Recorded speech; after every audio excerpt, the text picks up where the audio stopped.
काय मित्रा, गेले नवीन वर्षाचे 30 दिवसही गेले. नेहमीप्रमाणे जातीलही म्हणा. 15 दिवस तू मोटिवेट झाला होता. 8 दिवस तो असा विचार केला होता की आत्ता मी आहे ना आमिर खान सारखा सिक्स पॅकवाला गजनीवाला होऊन फिरतो. नंतरच्या 8 दिवस वाटलं की ठीक आहे, थोडंसं जरा ॲडजस्टमेंट करू.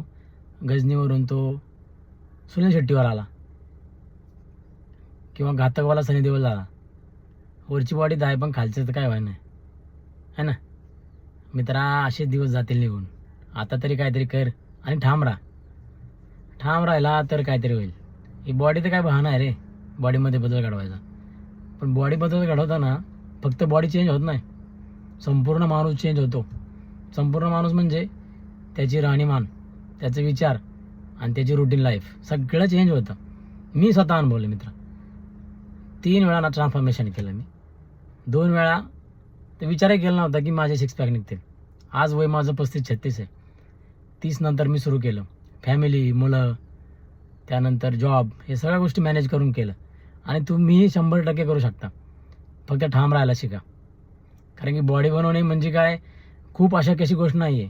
पण ती बॉडी बनवत असताना आपल्यामध्ये जो बदल होतो ना तो उल्लेखनीय असतो आणि तोच करायचा आहे. विशेष वेगळं असं काही करायचं नाही. विचारांमध्ये बदल झाला की बॉडीमध्ये आपोआप बदल होईल. आणि मला तुला सांगायचं एवढाच उद्देश आहे मित्रा. आज केले उद्या केले म्हणून बॉडी होणार नाही.